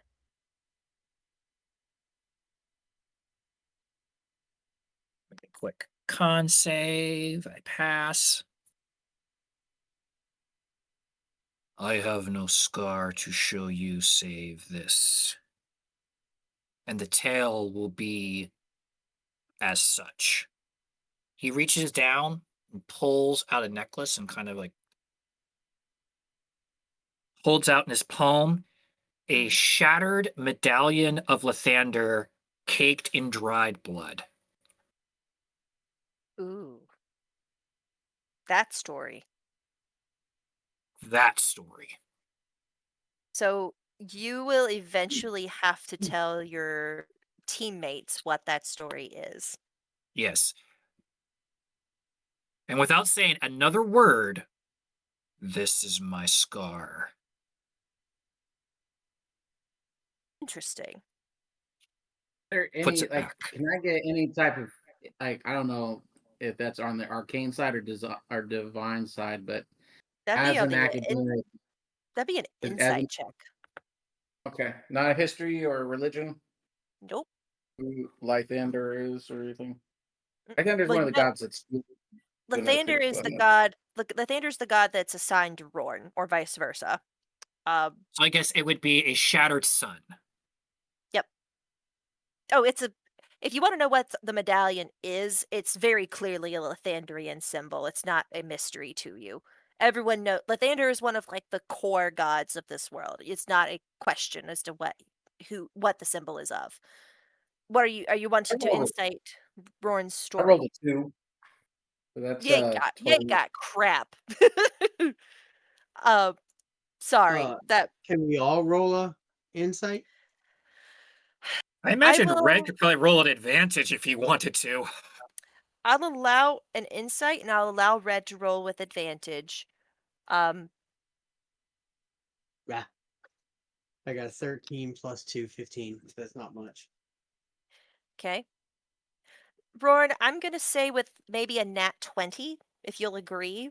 They know the history behind that. Hmm. How does Clovis react? His eyes light up with a certain degree of My insight was a uh 27, by the way. what was the dice? 19. Mm. No, 18. Sorry. Oh, okay. Yeah. Uh Roran, since it's your backstory, I will let you decide what an 18 gives. 18 on the dice, 27 total.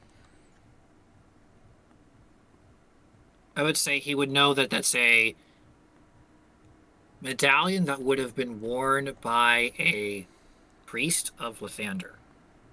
And High that is all Priest he of would Lathander. get. No.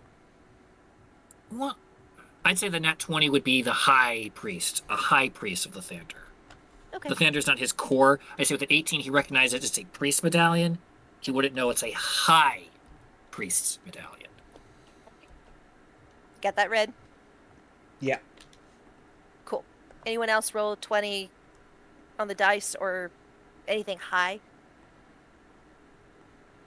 Okay. Boy, we're just dropping all kinds of breadcrumbs about old Roran over the last few episodes. Um, so Thank Roran, you. Yeah. Roran has shared, Lytle has shared. Riker, what is your Kashavaul scar?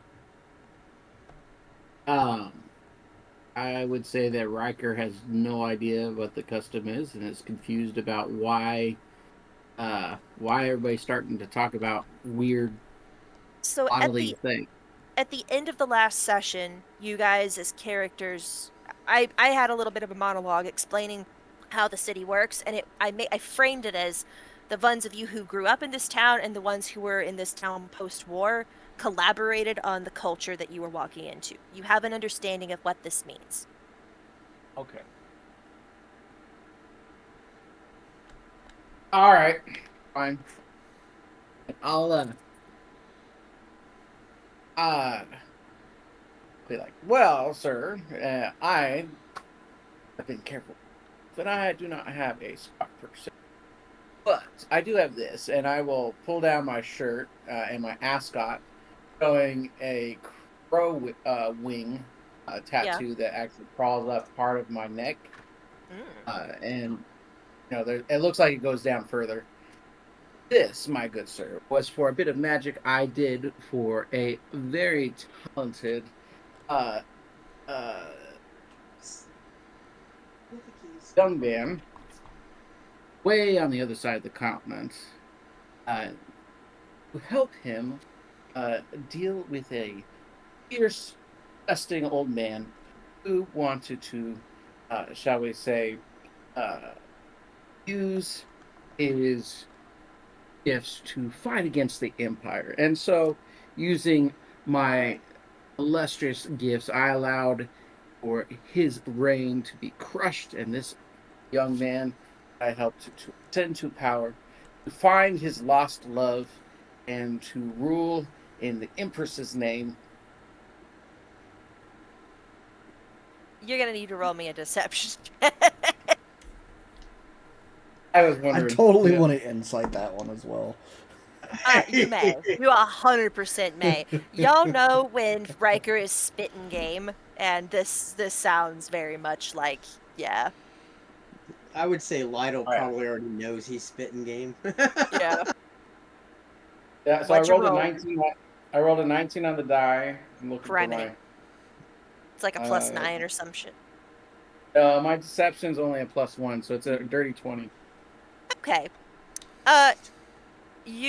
Clovis's eyes get very wide, and he's like, "You will simply have to tell me more about that at a later time. I might very well know this individual." I'd be happy to. I'm sure you would. Um, who's next? Riker or Red and Genji are the only two left. Genji, are you actually listening? Unmute if you are. Okay, Red, it is your turn. It sounds like it's my turn, which is fine. Um, so Red will roll up his sleeves, both of them. Uh-huh. Um, and there will be marks and scrapes and cuts that are covered by tattoos. But if Ooh. you look hard enough, you can see them. Right. They're covering scars. Yeah. Sick. What's your story behind them? Well, Bear in mind, I'll remind you gently, clerics are hunted in this world. yeah.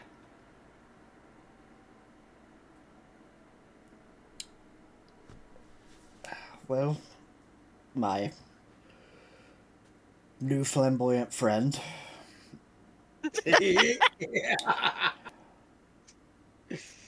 Lord. Are you familiar with Belwick? Oh, that little backwoods hovel. Yes, I'm familiar with it. Yes.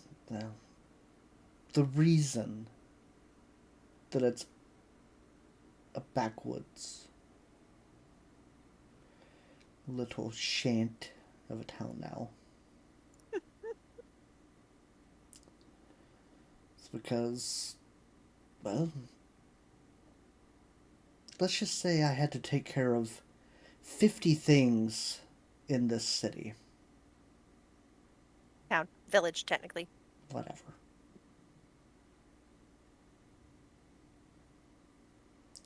And these scars remind me daily of all of them.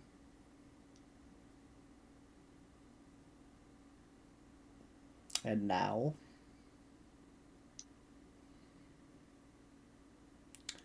they continue to talk to me.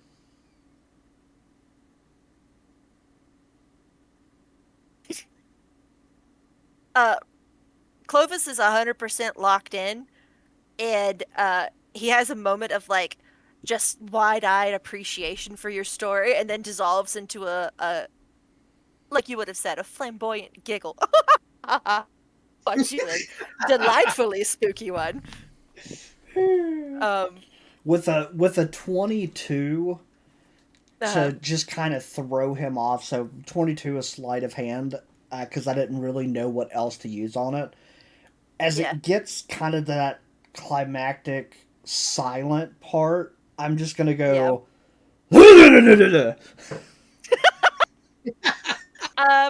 I'm gonna see if you startle him. He's gonna roll a con check. He rolled a 2, so he does in fact jump, and he is absolutely enamored by it. Loves it to death. Uh, hang on, I'm gonna make a joke. Is Red's song now? And I like Nickelback unironically, so that's just how it rolls. I'm not sorry. Uh, cool beans. He giggles and jumps and seems particularly enthralled by your story because of the sensory input of being startled by it. And last but not least, Genji slash Kenji, whichever one of you would like to tell your story. Actually, Is she this wrote it down into on yes yours because she didn't want to write wake the baby. fair? It's not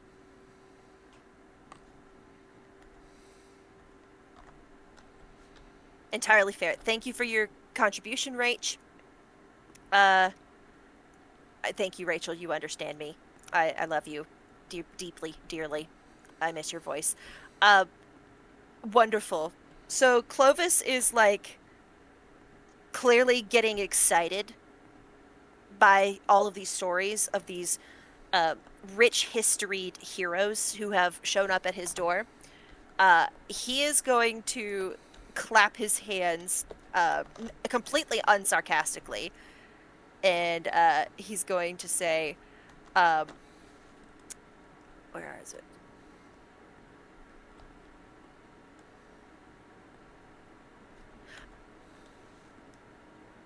What wonderful stories. I can tell that Steelbearer Steelbraid chose well, but enough about all of that. Come, come, follow me. Um, the main hall that you've been standing in and that he conducts you through is lofty and grand, and it's lined with these huge statues standing in victorious poses, some with fistfuls of flame, some bearing swords, great axes, daggers. He leads you down the lush carpet laid between the lines of these statues leisurely, and he lets you take in the grandeur, and he says, "Look, look upon those who have walked your same path." These are clearly your predecessors in terms of friends of Dessel. And the plaques, which I did not create names and such for every single plaque on there, uh, tell you who these individuals are/were. And at the end of the hall is an ajar door to what must be his office, and sitting just outside of it, with a desk of her own, is an older halfling woman with half-rimmed glasses and a mop of curly gray hair held back by a fine silk kerchief. Leaps up from scratching her quill across a parchment when you all approach. "Seal-bearer, would you care for any refreshments to be brought?" "That gold Marion White from last week would hit the spot, I think." "And for your friends, sir? Do any of you care for refreshments? You've surely traveled a long way, not even a tipple." Riker will definitely. He'll be like, Uh, "I'll take it on." Lytle pulls out his flask and says, "I'll fill this up." Yes. "We'll just take the rest of the bottles of Gobarian White. Um, Goethe will bring that straight away." He strolls into the office and waves you in behind him. "Now to business." He sits at the desk and he steeples his long fingers. "You have been sponsored by Steelbearer Steelbraid. It's a rare honor indeed. That curmudgeon barely engages at all with the Empress's systems of reward and status. He must think highly of you indeed." Oh yeah, Lytle, very high. yeah, Lytle agrees. Yes, yes, I do think that we made an impression. Gerda knocks politely before entering with a couple of wine bottles and several wine glasses, including one that's already filled for Steelbearer Tumal of clear golden wine, and she exits it swiftly as she came.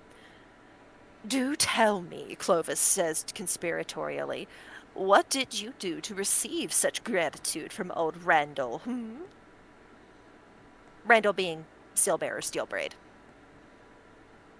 I just want to say Riker goes full Riker. He does the whole minor illusion and like, and it's a little bit more elaborate than last time, and his role in the story is a little bit bigger than last time, Yep. and and just like the full on like sound effects with the whole. I got the sound effects still. I think like Oh, the Lord. whole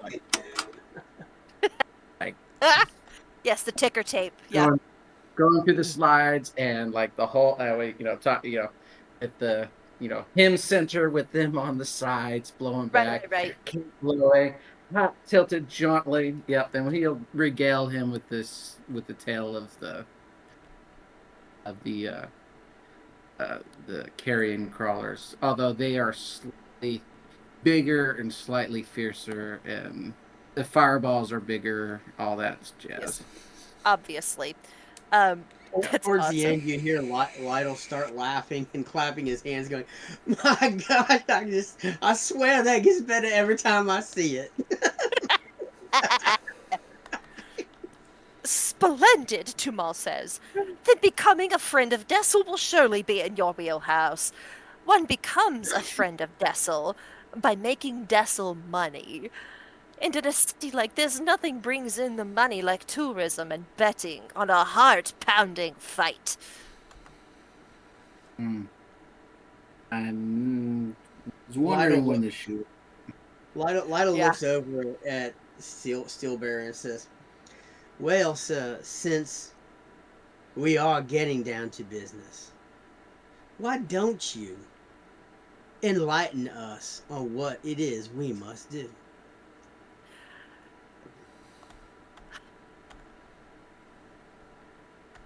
He picks up his wine glass and goes to study some of the art that's hanging on his walls in gilded frames. Dessel has a 2-decade tradition of combat, being the determinant of who is tithed each year.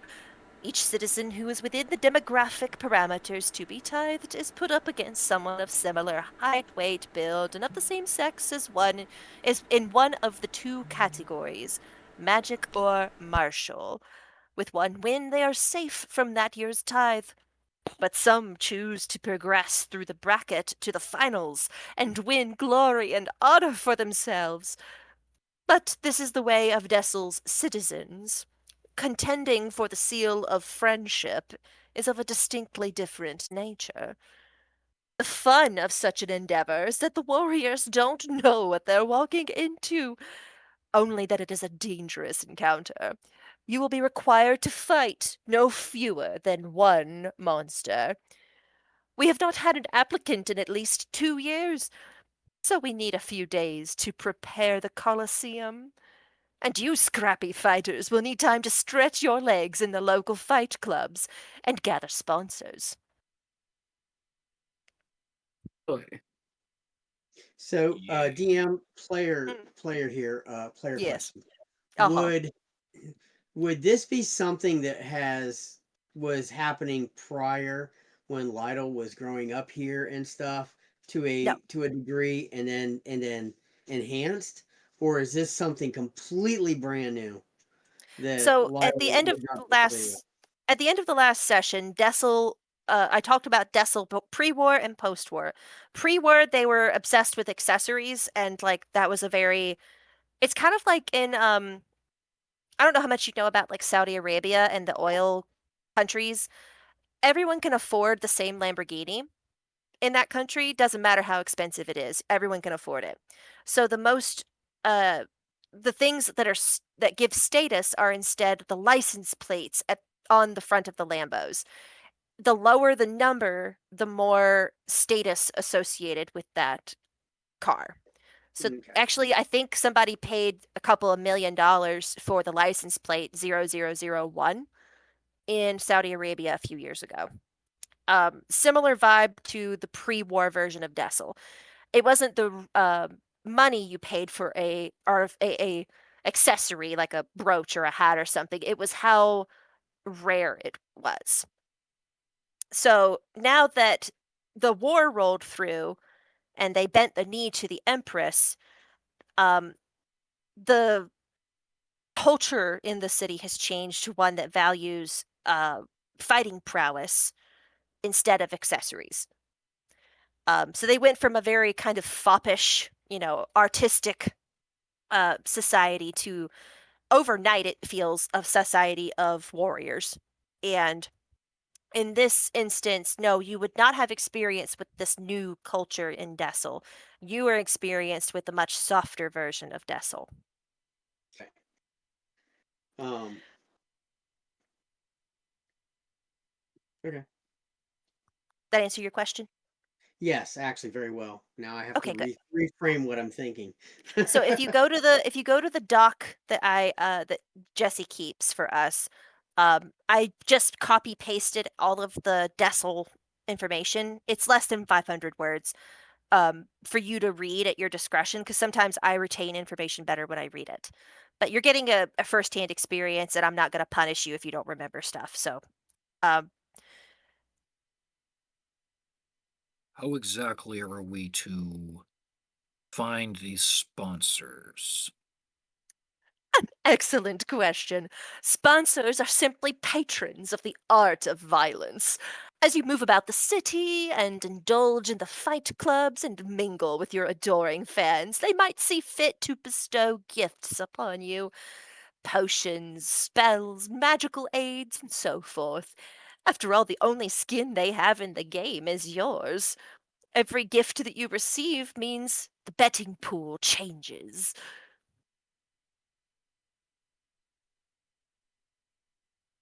I You see. also you will also be required, of course, to attend the gala event thrown the night before your battle. Formal attire, you understand. This allows the upper echelon of Dessel to rub elbows with you and be informed on their betting. It's also a fantastic time to secure any last minute assistance you can bring into the arena. And rest assured, you will need it. Okie dokie. Lytle, Do you So, Lytle, have tailors that can gestures to all 7 feet of him? my friend, there is very little Dessel doesn't have. We have Goliaths that walk in our city, taller than you. I assure you, tailors are quite adept at dealing with height and breadth. And he eyes your biceps. Yes, adept.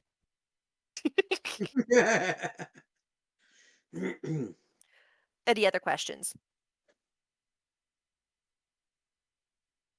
No, I don't think so. As Hmm. Riker pours a just slightly, over. It's the amount that's just slightly over what the polite amount of wine is to pour Uh yourself. huh. Uh huh. I figured. I will say that Lytle is probably on his second flask of wine. Vern has not even finished his first. He is Yes. strangely mimicking the level of Clovis's, How much he's drank or not. almost almost as if he is aware of the social cues Oh, what'd you roll? that, Did you roll for it, or did you just know? considering Ty- Vern's his upbringing in a version of this, okay. he I he would was have been he would have been schooled. I was hoping you'd make that connection the same way I did earlier today. Uh, yeah, good on you. So cool. As he finishes his wine, makes a little small talk, and stands up with the intention of escorting you to the door of the government building. He walks you through all these statues again and opens the double doors to allow you exit. Uh, got any lingering questions or anything you want to say? Now's the time. But if I not, will say that as they were leaving that room, Lytle yeah. would have filled his flask one more time. He's very charmed by how bumpkin you are and how like socially unaware you are being in this moment. He thinks it's quite endearing because everybody around him behaves with perfect manners and a pretty high degree of fear based on his position in this city.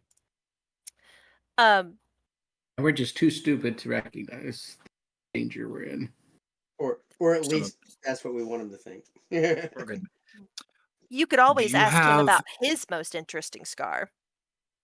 I was It's gonna say considered it. So on their way out, Lytle would what was that term again? Um, Kesha kash, kash, Talvua?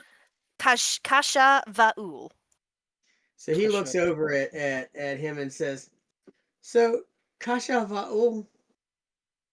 Let me spell it for Roran real quick. Okay. Tamal Also for smiles. Jesse's notes, that's going to Yes. come up a lot. Uh, now that is a story, smiles Tamal. And he's got this, his face changes a little bit, and he's got this eerie sharpness to it, this edge to it.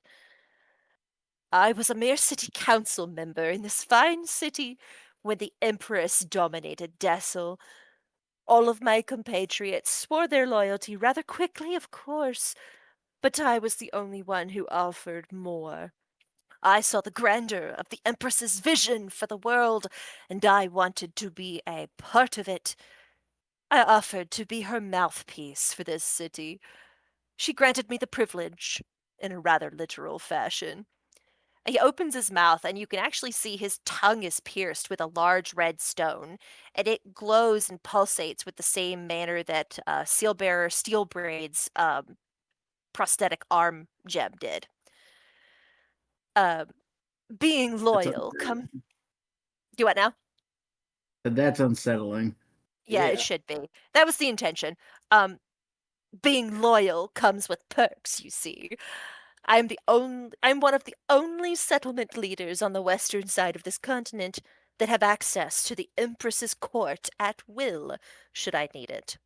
And he waggles his hand, and on his right hand little finger is a small brass ring. Everybody roll me a perception, investigation, or arcana, your choices. Miss I Nicholas. imagine Roard gets advantage on that one. Yeah, you do. Actually, r- it depends on Riker. Hang on. Nope, just you. Sorry, wrong check. Roran, you may get advantage. So I got an 18 on the dice plus 10 is 28. Good You said criminy. perception. Yeah. Perception, investigation, or arcana, your choice.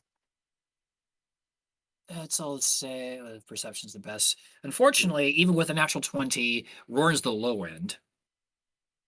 Nat 20 still gets you a good dose of what you recall.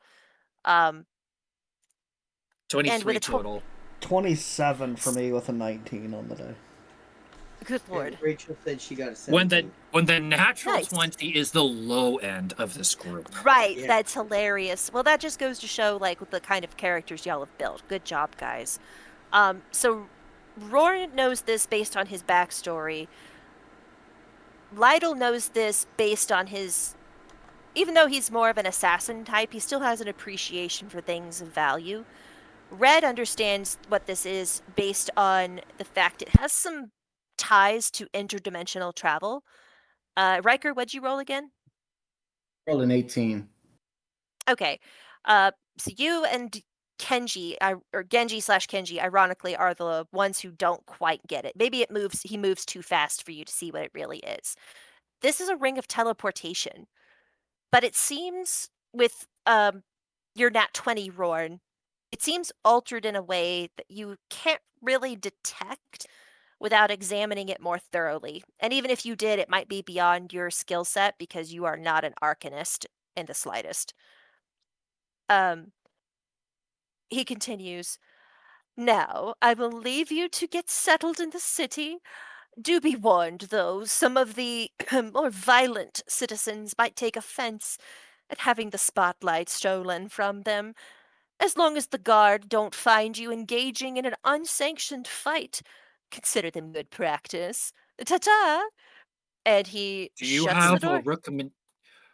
Or kind of Yes. gently puts his pinky in to catch his gauntlet and just, might you have recommendation for lodging? Oh, you can earn your bed for the night at any fight club in this city. Just pick one. Hmm, yes.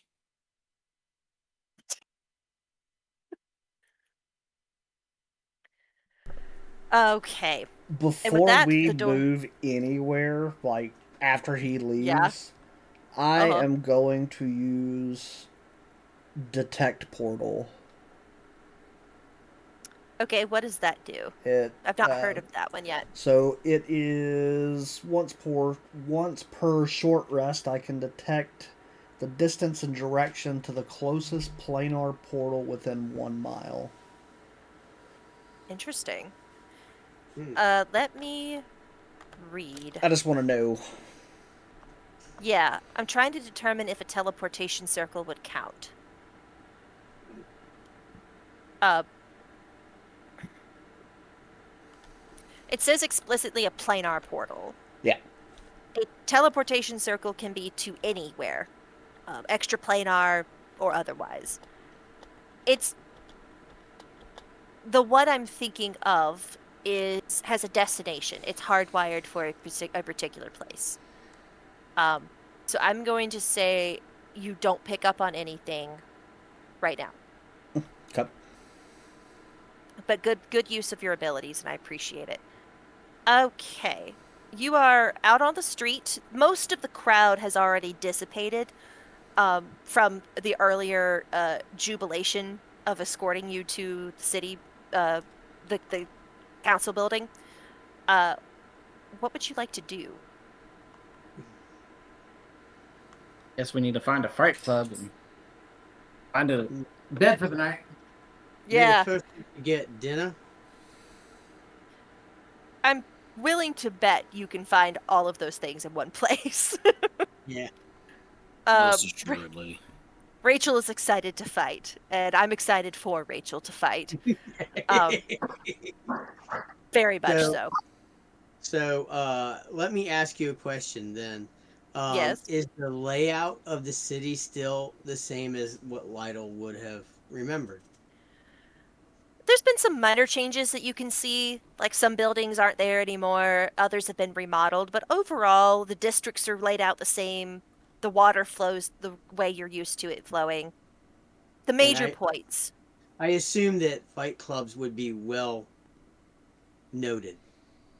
Oh, yeah, it's not hard to find them, mostly because there's bleeding people staggering around outside of them who are kind of getting their bearings back after being beaten. So Lytle says, "Follow me, guys. I'll get us there." So he sets off towards the nearest one that he figures would be there. Okay, so I have a question for y'all then. There's pros and cons to this question, so just weigh them. You might actually, I'll let you weigh these questions in group chat and come back with an answer next week.